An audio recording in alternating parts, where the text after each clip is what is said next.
हे दोस्तों नमस्कार। एक बार फिर से स्वागत है आपके अपने यूट्यूब चैनल देव जी के ट्रिक्स में।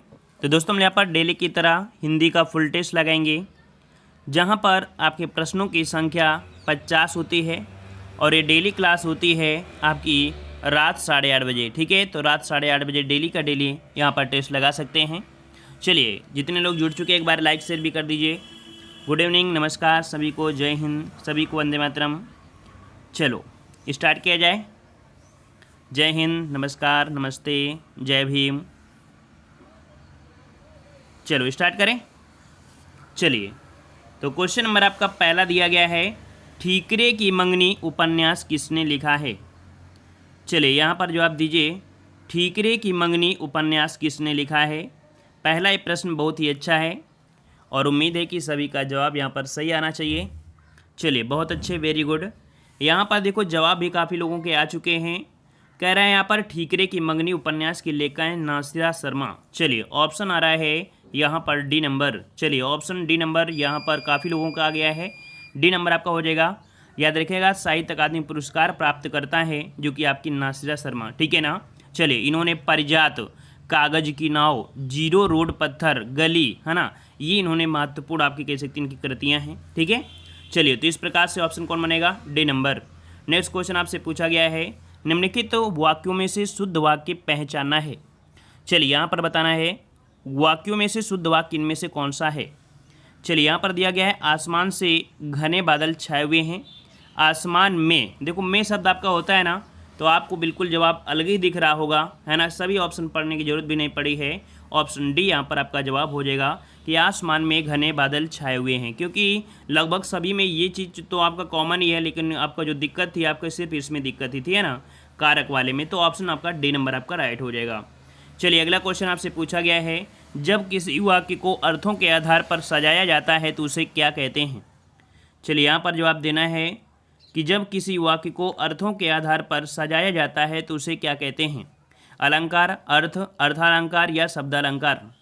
चलिए 3 का जवाब देना है, फटाफट जवाब देना है। चलिए 3 का ऑप्शन आ रहा है कि जब किसी वाक्य को अर्थों के आधार पर सजाया जाता है तो उसे अर्थालंकार कहते हैं। बिल्कुल सही जवाब आया है, यहाँ पर अर्थालंकार हो जाएगा। और अर्थालंकार की अगर हम बात करते हैं तो मुख्य रूप से 2 भेद होते हैं, है ना। तो यहाँ पर कह सकते हैं अलंकार, मतलब अलंकार के मुख्य रूप से 2 भेद होते हैं, एक होता है अर्थालंकार, एक होता है शब्दालंकार, है ना। तो उनमें से एक आपका कौन सा है, अर्थालंकार आपका हो जाएगा। ठीक है। चलिए अगला क्वेश्चन आपसे पूछा गया है, आग लगने पर कुआं खोदना, दिए गए विकल्पों में से लोकोक्ति का सही अर्थ बताना है। चलिए यहाँ पर बताना है, आग लगने पर कुआं खोदना, दिए गए विकल्पों में से यहाँ पर लोकोक्ति का सही अर्थ क्या हो जाएगा। चलिए 4 का ऑप्शन ईजी है, कोई दिक्कत नहीं है, लगभग जवाब आ चुके हैं। ऑप्शन आ रहा है, विपत्ति आ जाने पर उसका निराकरण करना या विपत्ति आ जाने पर तुरंत समाधान खोजना। चलिए 4 का ऑप्शन देना है और यहाँ पर अच्छा ये लोकोक्ति का आ गया। चलिए बहुत अच्छे, यहाँ पर मुहावरा है, देखिए ये आपका क्या है, मुहावरा है। तो इसका ऑप्शन बनेगा कौन सा है, यहाँ पर ए नंबर, विपत्ति आ जाने पर तुरंत समाधान खोजना। यहाँ पर ऑप्शन क्या होता है, ए नंबर आपका बन जाएगा राइट। ठीक है। चलिए नेक्स्ट क्वेश्चन आपसे अगला पूछा गया है, जड़ का विरुद्धार्थी शब्द दिए गए विकल्पों में से कौन सा है। जड़ का विरुद्धार्थी शब्द दिए गए विकल्पों में से कौन सा है। अजड़ है, घास है, मूल है या चेतन है। देखो जड़ का विरुद्धार्थी क्या होता है, 5 का जवाब देना है। विरुद्धार्थी मतलब होता है, मतलब यहाँ पर विलोम कहेंगे, है ना। और देखो जड़ मतलब कह सकते हैं जिसमें कुछ ना बचा हो, निर्जीव हो, है ना। तो इसका मतलब हम इसको बोल देते हैं चेतन। क्या बोल दें, तो जड़ का विलोम जो हो जाएगा वो आपका चेतन बनेगा। जिसका भी जवाब आ रहा है ऑप्शन डी की ओर बिल्कुल राइट हो जाएगा, यहाँ पर चेतन बन जाएगा। नेक्स्ट क्वेश्चन दिया गया है, दिए गए वाक्यों या विकल्पों में से रेखांकित शब्द जो प्रायः एक वचन में ही प्रयुक्त होता है उसका चयन करना है। चलिए यहाँ पर बताना है कि एक वचन में कौन सा प्रयोग किया जाएगा। यहाँ पर अच्छत को प्रयोग करेंगे, वर्षा का प्रयोग करेंगे, दर्शन का करेंगे या होठ का करेंगे। चलिए जवाब दीजिए, प्रायः एक वचन में ही प्रयुक्त होता है, कौन सा होता है। चलिए यहाँ पर जवाब आ रहे हैं काफ़ी लोगों के, जिन लोगों ने अच्छी तरीके से पढ़ा होगा। और हमने आपको बताया भी है कि जो भी आपका मटेरियल नाउन होता है ना, जितना भी मटेरियल नाउन होता है वह हमेशा एक वचन में होता है। जो कि यहाँ पर देख सकते हैं वर्षा जो आपकी है मटेरियल है ना। तो यहाँ पर वर्षा जो आपका है आपका क्या हो जाएगा, यहाँ पर एक वचन हो जाएगा। ये सदैव एक वचन में ही प्रयुक्त होता है, याद रखिएगा। ठीक है, क्लियर हो जाएगा, इतना क्लियर है। चलिए चाहे पानी हो, चाहे वर्षा हो, चाहे तेल हो, कुछ भी हो, अगर मटेरियल है तो आप समझिए कि वो आपका क्या है, एक वचन ही होगा। चलिए अगला क्वेश्चन आपसे पूछा गया है, कह रहे दिए गए 4 विकल्पों में से कौन सा शब्द स्त्रीलिंग है। चलिए कौन सा शब्द स्त्रीलिंग है आपसे पूछा गया है 7 नंबर में। चलिए 7 नंबर की अगर हम बात करते हैं, स्त्रीलिंग आपसे पूछा गया है, कह रहा आपसे अध्यक्ष कैसा है, प्रकृति कैसी है, दुपट्टा कैसा है, महोदय कैसा है। इसका मतलब है कि ऑप्शन जवाब कौन बनेगा, बी नंबर। हमने बताया है कि जब भी कभी स्त्रीलिंग या पुल्लिंग पूछे तो आपका कैसा और कैसी से आंसर निकाल लीजिएगा। अगर कैसी से जवाब मिल जाता है तो आपका स्त्रीलिंग होगा, और कैसा से निकलता है तो आपका जवाब यहाँ पर कह सकते हैं पुल्लिंग हो जाएगा। जैसे अध्यक्ष कैसा है, कैसा मतलब ये पुल्लिंग हो गया, है ना। प्रकृति कैसी है, कैसी मतलब क्या हुआ, स्त्रीलिंग हो गया। क्लियर हुआ इतना। चलिए आते हैं अगले क्वेश्चन की ओर। क्वेश्चन आपसे अगला पूछा गया है कि हे भगवान मेरी रक्षा करो, दिए गए विकल्पों में से सही का चयन करके रिक्त स्थान आपको भरना है। चलिए यहाँ पर कह रहे हैं हे भगवान, यहाँ पर क्या भर दिया जाए कि ये जो आपका सेंटेंस है पूरा आपका हो जाए, रिक्त स्थान आपका पूरा हो जाएगा। चलिए यहाँ पर जवाब आ रहे हैं, कह रहे हैं ऑप्शन बनेगा आपका फर्स्ट नंबर। चलिए फर्स्ट नंबर भरा जाए या सी नंबर भरा जाए। चलिए यहाँ पर 8 नंबर में ऑप्शन आ रहा है सी नंबर। चलिए सभी का सी आया है तो हम सी को ही भर देंगे, क्योंकि विस्मयात बोधक चिन्ह का होगा, क्योंकि हे भगवान, है ना। यहाँ पर जो आपका दिया गया है हे भगवान, यहाँ पर इस प्रकार से संबोधन आपका लगा होता है जिसे हम विस्मयात बोधक चिन्ह आपका बोलेंगे। क्लियर इतना। चलिए अगला क्वेश्चन आपसे पूछा गया है, कह रहा है दिए गए 4 विकल्पों में से कौन सा शब्द आपका पुल्लिंग है। चलिए इसकी पहचान करना है। मिर्ची कैसी है, दृष्टि कैसी है, जीरा कैसा है, सुबह कैसी है। चलिए 9 का जवाब यहाँ पर बोलने से पता चल गया कि यहाँ पर पुल्लिंग पूछा गया है, और आपका जीरा कैसा है ना, कैसा है, इसका मतलब है ऑप्शन कौन हो जाएगा, सी नंबर आपका राइट हो जाएगा। ठीक है। चलिए अगला क्वेश्चन आपसे पूछा गया है, फांस किसकी रचना है। चलिए 10 का जवाब देना है। फांस किसकी रचना है, फांस किसकी रचना है। चलिए संजीव की है, रविंद्र कालिया की है, या दूधनाथ सिंह की है, या नंद किशोर नौटियाल की है। चलिए अच्छा क्वेश्चन है, बेहतरीन है, शायद आपके लिए नया भी होगा, है ना। चलिए 10 का जवाब आ रहे हैं, यहाँ पर ऑप्शन आ गया है 10 का ऑप्शन ए नंबर। चलिए 10 का ऑप्शन ए नंबर आ रहा है कि फांस जो रचना है किसकी है, तो आपकी संजीव की है। किसकी है भाई, तो आपकी संजीव की है, जो कि एक क्या है, उपन्यास है। याद रखिए फांस जो आपकी क्या है, ये एक उपन्यास है। ये भी पॉइंट आपको याद रखने हैं, कभी कभी एग्जाम में ये पूछ लेता है कि ये है क्या, तो ये आपका क्या है, उपन्यास है, याद रखिएगा। ठीक है, ये क्या है, एक उपन्यास है, और कह सकते हैं 2015 में इसकी रचना की गई थी। ठीक है ना। चलिए आते हैं अगले क्वेश्चन को। और क्वेश्चन आपसे अगला पूछा है, बिंदु का बहुवचन क्या है। बिंदु का बहुवचन क्या होता है। चलिए बिंदु का बहुवचन बताना है। बिंदुसरा होता है, बिंदु होता है, बिंदुएं होता है, या बिंदुएं होता है। चलिए 11 का ऑप्शन यहाँ पर लॉक करना है। चलिए बिंदु का जवाब क्या हो जाएगा, बिंदु का जवाब क्या होता है, यहाँ पर बहुवचन क्या बनेगा। इस प्रश्न का जवाब आप लोग कमेंट बॉक्स में कमेंट जरूर करिएगा। ठीक है ना। सभी लोग ऑफलाइन कमेंट करेंगे कि बिंदु का बहुवचन क्या होता है ना। इन छोटी छोटी चीज़ों को आप लोग जरूर फोकस करिएगा और देखिएगा कि आप सही हैं या नहीं हैं। अगर नहीं है तो इस टॉपिक पर थोड़ा सा पढ़ने की ज़रूरत आपको रहेगी। ठीक है। चलिए बिंदु का बहुवचन सभी लोग जवाब देंगे, ऑफलाइन देखेंगे। ठीक है। चलिए अगला क्वेश्चन दिया गया है, दिए गए विकल्पों में से सही का चयन करके रिक्त स्थान आपको भरना है। चलिए यहाँ बच्चे ने आग से सबको बचाया, पुरस्कृत किया। अच्छा यहाँ पर देखा जाए, जिस बच्चे ने आग से सबको बचाया था उसको, है ना, यही किया जाए और यही कर दिया जाए, तो इसका मतलब है कि हम पहले वाले ऑप्शन को अगर लॉक कर देते हैं तो आपका जवाब बिल्कुल राइट हो जाएगा कि जिस बच्चे ने आग से हम सबको बचाया था उसको पुरस्कृत किया गया। ऑप्शन राइट आपका यहाँ पर ए नंबर आपका राइट हो जाएगा, है ना। चलिए नेक्स्ट क्वेश्चन आपकी स्क्रीन पर आ चुका है कि निर्मल का विलोम शब्द दिए गए विकल्पों में से कौन सा होता है। चलिए निर्मल का विलोम, निर्मल मतलब होता है स्वच्छ, है ना। निर्मल मतलब होता है स्वच्छ होता है, और इसका क्या करना है, आपको विलोम करना है, और इसका मतलब है इसका कर देते हैं क्या, स्वच्छ का आप लोग गंदा कर दीजिए। गंदा को होता है क्या, मलिन, है ना। क्या होता है, मलिन होता है। तो इस प्रकार से इसका जवाब जो बनेगा कौन सा बन जाएगा, मलिन। आपका जवाब बिल्कुल सही आ रहा है, ऑप्शन डी आपका राइट हो जाएगा। निर्मल का विलोम क्या होता है, मलिन होता है ना। जैसे मलिन बस्ती होती है, गंदी बस्ती बोल देते हैं। अगला क्वेश्चन आपसे पूछा गया है, मैया मोरी मैं नहीं माखन खायो। पंक्ति में माँ व्यंजन की आवृत्ति हुई है, वर्ण की आवृत्ति किस अलंकार में होती है। बिल्कुल इजी हो गया है, क्योंकि यहाँ पर डायरेक्ट आपसे बता दिया गया है कि माँ व्यंजन की आवृत्ति हो रही है। और जब भी कभी किसी वर्ण की आवृत्ति बार बार होती है, रिपीट होती है ना, वर्ण की, अगर हम अक्षर की बोल देते तो आपका क्वेश्चन अलग होता, शब्द होता तो अलग होता। यहाँ पर वर्ण की बात किया है, इसका मतलब है कि आपका जवाब हो जाएगा 14 नंबर में, ऑप्शन बनेगा यहाँ पर अनुप्रास अलंकार सी नंबर। क्लियर हो गया ना। अगर यहाँ पर शब्द की बात कर लेता तो अलग होता, और यहाँ पर आपसे कह सकते हैं कि पूछा गया है इस पंक्ति में माँ व्यंजन की आवृत्ति हुई है ना, तो इस प्रकार से ऑप्शन सी आपका राइट हो जाएगा। अगला क्वेश्चन आपसे पूछा गया है बालू से तेल निकालना, दिए गए विकल्पों में से मोहरे के सही अर्थ आपको चुनना है। इस प्रश्न में काफ़ी लोग यहाँ पर संकट में पड़ जाते हैं, और जो लोगों ने हमेशा पढ़ा है तो उनको नज़र वही दिखाएगा, वही नज़र आएगा जो आंसर होगा, लेकिन जो लोग कन्फ्यूज रहते हैं, कम क्लास लेते हैं या रिवीजन नहीं करते हैं, उन लोगों को दिक्कत होती है। देख लेते हैं इस प्रश्न में कह रहा है बालों से तेल निकालना, ये तो हो नहीं सकता है। कह रहा है ज़मीन से कच्चा तेल निकालना, मूर्खता करना, असंभव को संभव करना। चलिए 15 नंबर में, चलिए इसके ऑप्शन तो अच्छा दिया गया है, सटीक दे दिया गया है, आप आसानी से जान सकते हैं कि असंभव को संभव करना ये आपका जवाब होता है ना। अब मूर्खता करना ये मत लगा दीजिएगा, है ना।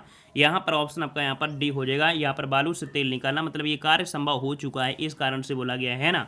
अगर ये करने जा रहे होते तो हम बोलते ये मूर्खता है, ठीक है ना। इसका ऑप्शन डी आपका राइट बन जाएगा। अगला क्वेश्चन दिया गया है तमस शब्द का समानार्थी शब्द दिए गए विकल्पों में से कौन सा है। चलिए तमस शब्द का समानार्थी क्या होता है, तमस शब्द का समानार्थी दिए गए विकल्प में से क्या हो जाएगा। चलिए क्या आप सभी को पता है तमस मतलब क्या होता है। तमस मतलब यहाँ पर कह सकते हैं इसका होता है अंधेरा, है ना, ये कह सकते हैं अंधकार, है ना। तमस का अर्थ होता है अंधेरा, या कह सकते हैं अंधकार होता है। तो आपका जवाब क्या बन जाएगा 16 नंबर में। चलिए यहाँ पर अंधकार आपका जवाब बिल्कुल राइट हो जाएगा, ठीक है। चलिए आते हैं अगले क्वेश्चन को। क्वेश्चन आपसे अगला पूछा गया है जो असफलता से नहीं घबराता वही स्वाद चख पाता है। जो असफलता से नहीं घबराता वही का स्वाद चखता है। किसका स्वाद चखता है। चलिए किसका, असफलता से नहीं घबराएगा तो इसका मतलब सफलता का स्वाद वही चखेगा। तो इसका ऑप्शन क्या बनेगा, ऑप्शन डी हो जाएगा। सी आपका डी नंबर आपका बनेगा, सफलता का स्वाद वही चखता है ना, क्योंकि असफलता से नहीं है तो इसका मतलब स्वाद मिल रहा है किसका, सफलता का तो मिलेगा, है ना। चलिए ऑप्शन आपका डी राइट हो जाएगा। नेक्स्ट क्वेश्चन दिया गया है दिए गए विकल्पों में से ग्रामीण परिवार की भाषा कौन सी है। चलिए फटाफट जवाब देना है, ठीक है। कोई भी टेस्ट पेपर ये थोड़ा फास्ट ही रहते हैं, और आपको पता है हम एक्स्ट्रा बातें नहीं करते हैं, है ना। और एक्स्ट्रा अगर बातें करते हैं तो यही 50 क्वेश्चन आपको पता नहीं कितने समय में आपको लग जाए, है ना। तो इस कारण से टाइम लेना अच्छी बात नहीं होती है ना, क्योंकि आप लोग भी पढ़ने वाले हो, पढ़ाई करने के उद्देश्य से आप लोग आते हैं। अगर बातों पर बातों लगे रहेंगे तो फिर क्या मतलब होता है कि नहीं। चलिए जवाब दीजिए दिए गए विकल्पों में से ग्रामीण परिवार की भाषा कौन सी है। ग्रामीण परिवार बोला गया है, और जैसे ही ग्रामीण परिवार आए तो आपको ये याद होना चाहिए कि नहीं दक्षिण भारत की बात हो रही है, और दक्षिण भारत में देखा जाए तो कौन सी होती है ग्रामीण परिवार में, तो आपकी कन्नड़ भाषा होती है। क्या होती है, कन्नड़ भाषा होती है। याद रखिए ऑप्शन डी आपका राइट हो जाएगा, ये ग्रामीण परिवार की आपकी भाषा है, ठीक है। ऑप्शन डी आपका राइट बन जाएगा। चलिए अगला क्वेश्चन आपसे पूछा गया है सूर सागर किसकी रचना है। सूर सागर किसकी रचना है, सूरदास, तुलसीदास, कबीरदास या कालिदास। चलिए जितने लोग जुड़े हैं बाद में भाई लाइक शेयर भी कर दिया करें। जितने भी विद्वान साथी बाद में जुड़ते हैं सभी लोग लाइक शेयर करें, ठीक है। जितने लोग जुड़े हैं सब लोग लाइक कर दीजिएगा अगर अभी तक नहीं किए हैं। चलिए तो बताइए यहाँ पर सूर सागर किसकी रचना है 19 नंबर में। चलिए 19 का जवाब यहाँ पर आ रहा है सूर सागर, ये कवि सूरदास की है। बिल्कुल सही है जवाब, यहाँ पर ये सूरदास की ही रचना है सूर सागर, है ना। और यहाँ पर सूर सारावली, है ना, ये इन्हीं की है। ऑप्शन आपका ए नंबर आपका राइट हो जाएगा। चलिए अगला क्वेश्चन दिया गया है आसक्ति शब्द का अर्थ क्या होता है। आसक्ति शब्द का अर्थ क्या होता है, यहाँ पर बताइए क्या होता है 20 नंबर। चलिए 20 नंबर की अगर हम बात करते हैं आसक्ति का अर्थ होता है अनुराग। क्या होता है, आसक्ति का अर्थ होता है अनुराग होता है, मतलब कह सकते हैं जिसे बोलते हैं लगाव, है ना, बोलते हैं प्रेम, है ना। तो यहाँ पर जवाब क्या बन जाएगा, ऑप्शन आपका सी राइट हो जाएगा, ठीक है। चलिए अगला क्वेश्चन आपसे दिया गया है लोग बड़ी बड़ी गाड़ियाँ लेकर आ रहे थे, वाक्य का काल पहचानना है। चलिए काल पहचानिए, कह रहे हैं लोग बड़ी बड़ी गाड़ियाँ लेकर आ रहे थे। अभी ये क्रिया पूरी हुई है या नहीं पूरी हुई है ना, ये तो आप लोग जानते ही हैं, है ना। चलिए बताइए लोग बड़ी बड़ी गाड़ियाँ लेकर आ रहे थे, वाक्य का काल पहचानना है। चलिए 21 नंबर में आपका क्या बनेगा, मतलब आपका जवाब यहाँ पर हो जाएगा कि कार्य, मतलब कह सकते हैं कि ये भूतकाल में आरंभ तो हो गया था परंतु कार्य पूरा हुआ है या नहीं अभी तो पता नहीं है। इसका मतलब अपूर्ण भूतकाल आपका जवाब बनेगा, अपूर्ण भूतकाल आपका जवाब बन जाएगा ऑप्शन सी, ठीक है। चलिए अगला क्वेश्चन आपसे पूछा गया है मोहिनी तेज दौड़ती है, इस वाक्य में तेज क्या है। मोहिनी तेज दौड़ती है, इस वाक्य में तेज क्या है। चलिए जवाब देना है। चलिए 22 नंबर का लॉक करते हैं। यहाँ पर याद रखिए तेज दौड़ती है, यहाँ पर देखो स्थान की बात तो नहीं किया गया है, ना परिमाण दिया है, काल दिया है। यहाँ पर तेज जो दिया है एक रीतिवाचक क्रिया विशेषण होता है। हमने क्रिया विशेषण वाला जो आपका चैप्टर वाइज है वहाँ पर पूरी तरीके से अच्छी तरीके से इस चैप्टर को पढ़ाया था। बड़ा कठिन लग रहा था, लेकिन जब पूरा टेस्ट सभी ने सॉल्व किया तब समझ में आ गया था कि रीतिवाचक क्या होता है, फलाने वगैरह, ठीक है ना। तो इसका ऑप्शन बनेगा आपका ए नंबर, ठीक है। चलिए अगला क्वेश्चन दिया गया है, कह रहा आपसे यहाँ पर नहीं पराग नहीं मधुर मधु नहीं विकास नहीं काल अली कली ही सुबंधो आगे कौन हवाल। इस दोहे में पूछा गया है, इस दोहे से अलंकार का प्रयोग किया गया है, कौन सा यहाँ पर अलंकार है। चलिए 23 नंबर में लॉक करना है। बहुत बार आपने इस टेस्ट पेपर मतलब इस क्वेश्चन को पढ़ा होगा, है ना, इस क्वेश्चन को आपने कई बार पढ़ा है। चलिए यहाँ पर जवाब आ रहा है अन्युक्त अलंकार, बिल्कुल सही है, अन्युक्ति ही होगा, है ना, अन्युक्ति ही होगा। यहाँ पर ऑप्शन क्या हो जाएगा, ए नंबर आपका बन जाएगा, अन्युक्त अलंकार। चलिए अगला क्वेश्चन दिया गया है, नेता का स्त्रीलिंग रूप दिए गए विकल्पों में से कौन सा है। देखो डेली का डेली क्लास में लोग हुए तो हमें इतना ज़्यादा समझाना नहीं पड़ेगा, है ना, इसलिए यही कारण है कि हम ज़्यादा समझाते हैं, क्योंकि डेली क्लासें होती हैं। जो डेली क्लासें लेते हैं वो लोग इतने समझदार हो गए हैं कि क्वेश्चन को टाइम देने की ज़रूरत ही नहीं होती है, क्योंकि ऐसे क्वेश्चन तो आपको डेली या हमेशा रिपीट ही होते हैं, है ना। हर एक क्वेश्चन को अगर डेली इसी प्रकार से अगर डिस्क्राइब किया जाएगा तो फिर क्या होगा, उसमें से आपका टाइम लॉस होगा, है ना। इसलिए कहते हैं डेली क्लास लीजिए, कोई दिक्कत नहीं होगी, एक भी दिक्कत नहीं, 10-15 दिन क्लास में लोग आपको लगेगा कि नहीं ये क्वेश्चन हमको देखने को मिल रहे हैं, है ना। हर एक चीज़ रट जाएगी, पूरी जबान में होगी। चलिए यहाँ पर जवाब दीजिए, नेता का स्त्रीलिंग रूप आपको बताना है।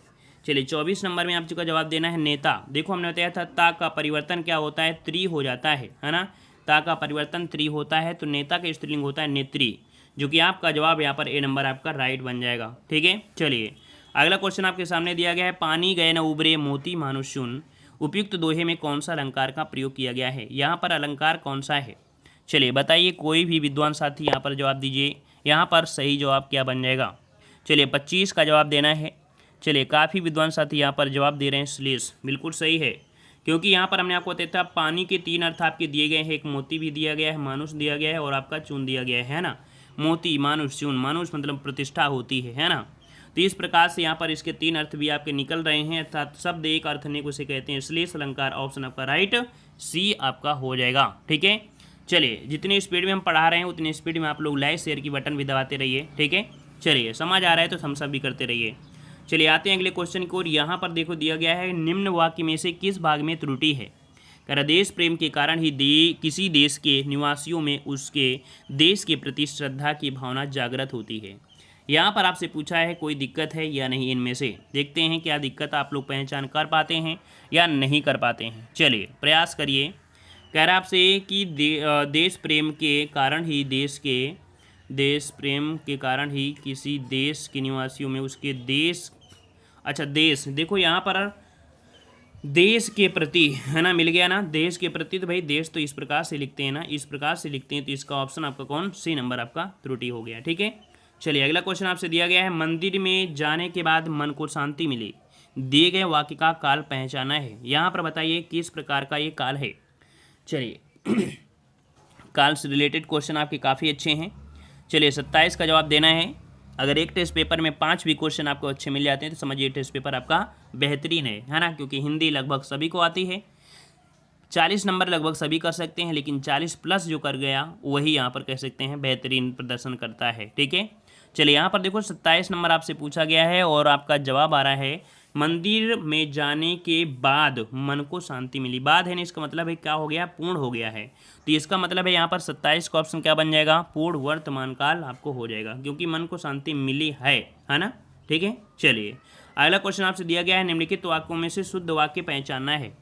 कह रहा है बुराई को बढ़ावा नहीं दो, देश के लिए उसने अपना सर्वस्व न्यौछावर कर दिया, वह बहुत तेज दौड़ता चला गया, जब तुम फ़ोन करोगे आ गया भाई। देखो यहाँ पर 28 वाले में कौन सा आपका शुद्ध वाक्य है, क्योंकि यहाँ पर आपसे शुद्ध पूछा गया है ना। 2-3 क्वेश्चन तो आपको गलती दिख गए हैं, तो यहाँ पर आपका हो जाएगा देश के लिए उसने अपना सर्वस्व न्यौछावर कर दिया, यहाँ पर जवाब हो जाएगा, ठीक है। बुराई है ना, ऐसे होता है, तो इस कारण से ऑप्शन यहाँ पर आपका ये हो जाएगा, है ना। तेज यहाँ पर दिया है, करोगे यहाँ पर दिया गया है, ठीक है। तो यहाँ पर ऑप्शन बी आपका राइट हो जाएगा। अगला क्वेश्चन दिया है, आमोद शब्द का समानार्थी शब्द दिए गए विकल्पों में से कौन सा है। आमोद शब्द का समानार्थी जिसे हम लोग बोलेंगे पर्याय, है ना। चलिए बताइए भाई 29 नंबर में प्रयास करिए। चलिए 29, आमोद का अर्थ होता है मनोरंजन, है ना। बोलते हैं आमोद मतलब कह सकते हैं हंसी या मनोरंजन कर सकते हैं, है ना, या ठिठोले करना होता है, मतलब हंसी मजाक करना होता है, ठीक है। तो इसका आपका अर्थ इसके हिसाब से देखा जाए तो हर्ष हो जाएगा। क्या हो जाएगा? हर्ष हो जाएगा, खुशी हो जाएगा, कह सकते हैं कि हंसी हो जाएगा, मनोरंजन हो जाएगा, ठिठोरे, है ना, ये आपका हो सकता है। तो कुल मिला के इसी के समानार्थी बने कौन? यहाँ पर हर्ष बन जाएगा। चलिए अगला क्वेश्चन आपसे पूछा गया है, गुड़ गोबर करना दिए गए मुहावरे का विकल्पों में से उचित अर्थ आपको बताना है। चलिए यहाँ पर बताना है गुड़ गोबर करना। चलिए 30 नंबर जवाब देना है। गुड़ गोबर करना मतलब अच्छा और बुरा एक करना, अच्छी चीज़ को बुरा कहना, मज़ा किरकिरा करना। चलिए 30 नंबर पे यहाँ पर जवाब आ गया है, ऑप्शन आ रहा है सभी के डी नंबर। चलिए डी नंबर है आपका जवाब, बिल्कुल सही है, मज़ा किरकिरा करना, ऑप्शन डी आपका राइट हो जाएगा। ठीक है, नेक्स्ट क्वेश्चन आपसे पूछा गया है, रिक्त स्थान की पूर्ति कीजिए। कह रहा देश रक्षा के प्रति प्रत्येक नागरिक को रहना चाहिए। क्या रहना चाहिए? कह रहा देश रक्षा के लिए प्रत्येक नागरिक को रहना चाहिए। वैसे भी आपके संविधान में बताया गया है कि देश के जितने भी सैनिक हैं वो आपकी रक्षा कर रहे हैं, लेकिन है ना आपको स्वतंत्रताएं दी गई हैं आर्टिकल 19 में, और कहा गया है अगर ज़रूरत पड़ी, है ना, जनहित के लिए अगर ज़रूरत पड़ी तो आपको भी देश सेवा में लगाया जा सकता है। ठीक है ना, अगर ऐसी विकट संगति आती है तो आपको जाना जरूरी है, क्योंकि ये आपके संविधान में बोला गया है ना। तो देश रक्षा के लिए प्रत्येक नागरिक को रहना चाहिए। क्या रहना चाहिए?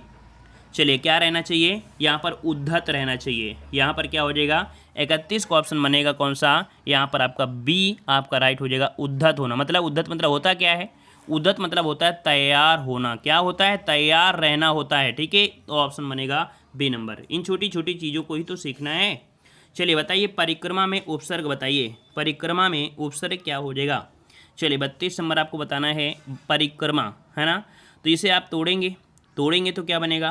परि, है ना, परि निकल कर आ जाएगा। तो उपसर्ग पूछा है तो परि आपका जवाब यहाँ पर आपका राइट हो जाएगा। ठीक है, क्लियर है सभी को? बिल्कुल ईजी है, कोई दिक्कत नहीं है। अगला क्वेश्चन बताना है, निम्नांकित में से कौन सा तद्भव शब्द है? निम्नांकित में से कौन सा तद्भव शब्द आपका दिया गया है?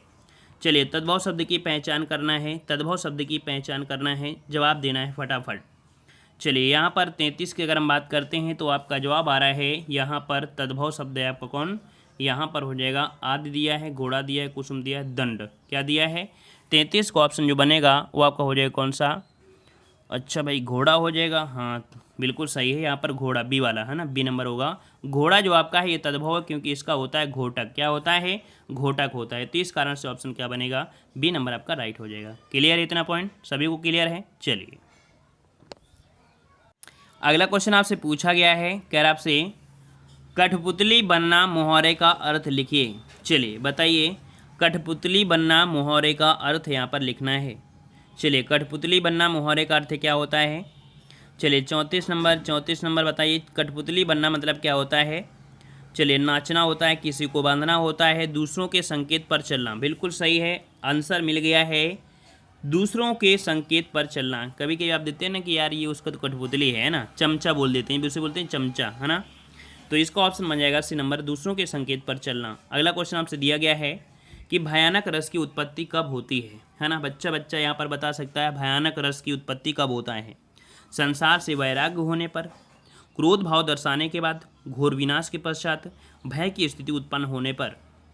यहाँ पर अब भयानक रस आपसे पूछा गया है और अब जवाब यहाँ पर काफ़ी लोगों के आगे हैं। यहाँ पर कह रहे हैं कि भयानक रस की स्थिति भय की स्थिति से उत्पन्न होने पर। बिल्कुल सही है, ऑप्शन लॉक कर देते हैं ऑप्शन डी की ओर कि भय की स्थिति उत्पन्न होने पर आपका हो जाएगा। ठीक है, चलिए अगला क्वेश्चन आपसे पूछा गया है, निम्नलिखित पंक्तियों में से कौन सा रस है?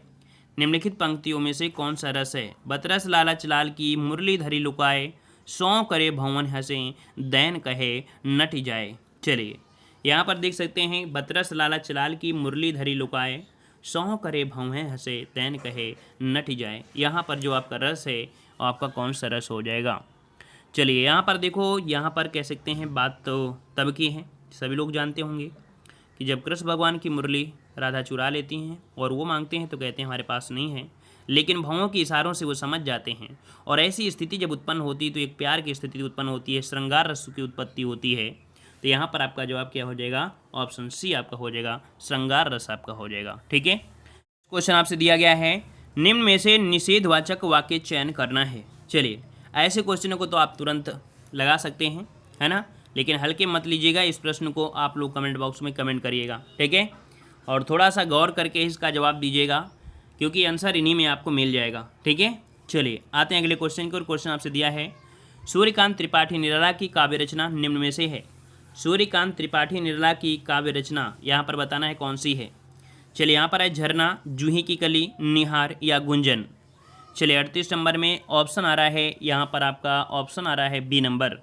तो बिल्कुल सही है, सूर्यकांत त्रिपाठी निराला की जो काव्य रचना है वो आपकी कौन है, जूही की कली है। क्या है भाई, तो जूही की कली हो जाएगा। 38 को ऑप्शन राइट आपका बनेगा, यहाँ पर बी नंबर आपका हो जाएगा। यह निराला जी की प्रथम काव्य रचना है, ये भी पॉइंट याद रखना है, ये निराला जी की प्रथम काव्य रचना है। ठीक है, चलिए अगला क्वेश्चन आपसे पूछा गया है, गुण के विरुद्ध नाम होना के लिए लोकोक्ति बताना है। गुण के विरुद्ध नाम होना के लिए लोकोक्ति बताना है। आँख के अंधे आँख के अंधे गांठ के पूरे, आँख से दूर दिल से दूर, आँख और कान में, तो आँख के अंधे नाम नयन सुख। चलिए 39 का आंसर तो मिल गया है, आप सभी को मिल गया होगा। चलिए डी नंबर आपका लॉक कर देते हैं, आँख के अंधे नाम नयन सुख, ऑप्शन आपका डी आपका राइट हो जाएगा। ठीक है, चलिए अगला क्वेश्चन आपसे पूछा गया है, आकाश को छूने वाला के लिए एक शब्द आपको लिखना है। आकाश को छूने वाला के लिए एक शब्द बताना है। गगनधारी, गगनभेदी, गगनचुंबी, गगनछेदी। चलिए यहाँ पर लॉक करना है, क्या बन जाएगा 40 नंबर में। तो 40 की अगर हम बात करते हैं तो आपका जवाब यहाँ पर लॉक हो जाएगा, गगनचुंबी होता है। याद रखिए, गगन को छूने वाले को बोलते हैं गगनचुंबी। बोलते हैं ना कि वहाँ पर बहुत गगनचुंबी इमारतें हैं, बहुत ऊंची ऊंची इमारतें हैं, है ना। ऑप्शन आपका सी हो जाएगा। नेक्स्ट क्वेश्चन दिया गया है, वाक्य को सुधारिए। कह रहा है, बाढ़ पीड़ित लोगों को धन की आवश्यकता है। यहाँ पर धन की अगर हम बात करते हैं तो रोटी, कपड़ा, मकान, भोजन, घर या वस्त्र। यहाँ पर क्या बन जाएगा, तो रोटी, कपड़ा, मकान, क्योंकि यहाँ पर इनको ज़रूरत क्या है, रोटी, कपड़ा और मकान की है। ठीक है ना, तो ऑप्शन बनेगा ए नंबर आपका राइट हो जाएगा। अगला क्वेश्चन यहाँ पर आपसे पूछा गया है, सुपरन्यूमेशन, है ना। क्या दिया गया है, सुपरन्यूमेशन। ठीक है, इसका पूछा गया है आपसे, इंग्लिश से हिंदी पूछा गया है। क्या बन जाएगा, चलिए इंग्लिश पर फोकस मत करिए, यहाँ पर आप लोग तो पढ़ ही लेते हो ना। चलिए बताइए 42 नंबर में। चलिए 42 का नंबर आपको होता है सेवानिवृत्ति। क्या होता है, सेवानिवृत्ति। मतलब जैसे किसी के 65 वर्ष मतलब है, जैसे मान लो सर्वोच्च न्यायालय हैं और बोलते हैं कि उनकी 65 वर्ष होती है काम करने, और जब उनको हटेंगे रिटायरमेंट भी बोल देते हैं, है ना। तो ऑप्शन आपका ए नंबर आपका हो जाएगा राइट। नेक्स्ट क्वेश्चन दिया है, सही विकल्प आपको चुनना है। पल्लवन में सूत्र वाक्य विचार या भाव को कहते हैं। चलिए कल भी क्वेश्चन ये देखने को मिला था और आज भी क्वेश्चन आपको पल्लवन से मिला है, और ये सब मिलेगा कहाँ पर, पल्लवन जो मिलेगा ये सब आपको मिल जाएगा आपके पत्र लेखन में मिलेगा। ठीक है, आपके पत्र लेखन में पल्लवन वाला सब कुछ मिल जाएगा। ठीक है, तो यहाँ पर जो पल्लवन में सूत्र वाक्य विस्तार या भाव को मात्रा विस्तार दिया जाता है। क्या, यहाँ पर 43 का ऑप्शन बनेगा बी नंबर, मात्रा विस्तार दिया जाता है। नेक्स्ट क्वेश्चन दिया है, छंद में विराम अथवा ठहराव को कहते हैं। छंद में विराम अथवा ठहराव को क्या कहते हैं। चलिए छंद में विराम अथवा ठहराव को क्या बोलते हैं, यति बोलते हैं, है ना, यति बोलते हैं। यहाँ पर ऑप्शन बनेगा 44 का सी नंबर। चलिए अगला क्वेश्चन आपसे दिया गया है, यहाँ पर नीचे दिए गए प्रश्न में 1 और 6 की जो स्थिति है वो निश्चित है ना। उनके बीच आने वाले यार अलावा जो आपके दिए हैं वही इधर उधर आपके हैं, है ना। तो देख लेते हैं, थोड़ा सा एक कर लेते हैं, एक आप होमवर्क करोगे, एक हम आपको बता रहे हैं। पहला पॉइंट आपका इसी प्रकार से रहेगा कि देश में संतुलित क्षेत्रीय विकास, क्या रहेगा कि देश में संतुलित क्षेत्रीय विकास की प्रगति का सबसे महत्वपूर्ण कारण, की प्रगति का यहाँ पर वह आएगा, और की प्रगति का सबसे महत्वपूर्ण कारण सरकारी क्षेत्र की बात करते हैं ला, तो इसका ऑप्शन आपका बनने कौन, अच्छा ला इसमें भी है। सरकारी क्षेत्र के उपक्रमों के जरिए केंद्र सरकार द्वारा, तो देखो इसका ऑप्शन आपका बनेगा बी नंबर आपका बन जाएगा। अब इस अनुसार से आप निश्चित कर लीजिए, पहला ये रहेगा, लास्ट में ये रहेगा, बीच में ये जो हैं ये इस क्रम में रख दीजिएगा, आंसर आपका बन जाएगा। ठीक है, चलिए एक क्वेश्चन हम आपको होमवर्क ले दे रहे हैं, इसको आप लोग यहाँ पर कमेंट बॉक्स में कमेंट करिएगा। देख लीजिए आपके सामने क्वेश्चन दिया गया है और इसको अरेंज करके आप लोगों को कमेंट बॉक्स में करना है। ठीक है, आप लोग ऑफलाइन कमेंट करें। ठीक है, चलिए इसका क्वेश्चन आप लोग स्क्रीनशॉट लीजिए और इसका क्वेश्चन आप लोग कमेंट बॉक्स में कमेंट करें, अरेंज करें। ठीक है ना। चलिए, क्योंकि एग्जाम में कैसा भी क्वेश्चन आ सकता है, अगर अरेंज करना आप जानते हैं कि यहाँ कैसे सेंटेंस बनेगा तो आसानी से कर सकते हैं, क्योंकि कुछ भी आ सकता है ना। चलिए, ठोस का विलोम शब्द क्या होता है? ठोस का विलोम क्या होता है? ठोस का विलोम। चलिए 47 नंबर ठोस का विलोम आ रहा है, ऑप्शन आ रहा है बी। यहाँ पर देखो सघन है, घन है, निर्धन तो होगा नहीं, तो ठोस का हो जाएगा तरल हो जाएगा। ठीक है, ऑप्शन बनेगा कौन सा? बी नंबर आपका बन जाएगा। नेक्स्ट क्वेश्चन दिया गया है, सुरेश के लिए सही संधि विच्छेद को चुनना है। सुरेश के लिए सही संधि विच्छेद को चुनना है। सुधन ईस हो जाएगा, सुरधन ईस, सुरधन ईस, सुरधन ईस। चलिए आंसर मिला किसी को? चलिए किसी को इसका जवाब मिला? जी हाँ, ऑप्शन आ गया है सी, बिल्कुल सही है। सुरधन ईस आपका जवाब बिल्कुल सही है। जिसका भी जवाब आ रहा है बिल्कुल सही है, क्योंकि यहाँ पर छोटा और बड़ी बराबर ए होता है, जो कि एक गुण संधि का रूल है ना। ये गुण संधि है क्योंकि ए की मात्रा लगी है। ऑप्शन आपका सी राइट हो जाएगा। ठीक है, नेक्स्ट क्वेश्चन आपसे दिया गया है, अंकुरित में प्रत्यय पहचानना है। अंकुरित में प्रत्यय पहचानना है। अंकुरित में प्रत्यय क्या हो जाएगा? अंकुरित। चलिए प्रत्यय दिया गया है और दिया है उत्तरित, इत, रित या ता। चलिए और जल्दी से, चलिए यहाँ पर जवाब आ रहा है अंकुरित। मतलब यहाँ पर कह सकते हैं कि अंकुरित शब्द में इत आपका है ना। अंकुरित में इत, इत जो आपका है ऑप्शन बी। ऑप्शन बी आपका जवाब बन जाएगा। ऑप्शन बी आपका राइट हो जाएगा। ठीक है, अगला क्वेश्चन दिया गया है कि परचम निम्न में से किसका पर्यायवाची शब्द आपका है? परचम। परचम किसका पर्यायवाची है? परचम किसका पर्यायवाची होता है? तो बोलते हैं आपका परचम लहरा रहा है। लहराने से आपको एक ये भी याद आया होगा कि लहराता क्या है? ध्वज। ध्वज मतलब पताका, पतला मतलब केतन। तो देखो यहाँ पर आपकी अगर हम बात करते हैं तो यहाँ पर अगर 50 का ऑप्शन भरते हैं, ए नंबर आपका जवाब हो जाएगा। ठीक है, 50 का ऑप्शन बने कौन सा? यहाँ पर आपको बन जाएगा ए नंबर। ठीक है, परचम समझ गए होंगे ना, झंडा, पताका, है ना। तो उसी में केतन इसका पर्याय होती है। तो ऑप्शन आपका यहाँ पर बन जाएगा कौन? ए नंबर आपका राइट हो जाएगा। तो ये टेस्ट पेपर रहा, काफ़ी अच्छा रहा है ना। कुछ सरल क्वेश्चन रहे हैं, लेकिन साथ में कुछ अच्छे भी क्वेश्चन रहे हैं, बेहतरीन क्वेश्चन रहे हैं। और जितने भी क्वेश्चन हमने दिया है, तो आप लोगों से उम्मीद है कि आप लोग कमेंट बॉक्स में कमेंट जरूर करेंगे, ऑफलाइन कमेंट जरूर करें। ठीक है, जिससे हमें पता भी चलता रहे कि नहीं आप लोगों की तैयारी अच्छी चल रही है ना। और तैयारी तो अच्छी रखना ही चाहिए आप लोगों को, रिवीजन ही तो करना है ना। कोई पहाड़ तो खोदना नहीं है घर पे बैठे बैठे, आपको मेहनत ही करना है, थोड़ा बहुत पढ़ते रहना है बस, और क्या करना है। ठीक है, जो लोग अभी मेहनत कर लेंगे वो लोग पेपर के बाद मतलब कह सकते हैं कि जब आपके पेपर होंगे तब आप लोग आराम करोगे, है ना। नहीं तो फिर खोपड़ी के बल उल्टा हो जाओगे और कॉपी में घुसे रहोगे कि ये पढ़ लो, वो पढ़ लो, हिंदी भी पढ़ लें। कहोगे यार ये जो सब्जेक्ट मजबूत है हमारा, उसमें भी दिक्कत आ रही है। सोचो, ये एग्ज़ाम के समय सोचोगे, और यही अगर पहले से कर लो, है ना, तो आप लोगों को कितना अच्छा हो जाएगा। ठीक है, चलिए तो सभी लोग एक बार वीडियो को लाइक कर दीजिएगा। जितने लोग जुड़े रहे हैं एक बार वीडियो को लाइक शेयर भी कर दीजिएगा। ठीक है, ठीक है, अगली क्लास में हम मिलते हैं मतलब। ठीक है, गुड नाइट सभी को, जय हिंद सभी को, वंदे मातरम, धन्यवाद सभी को।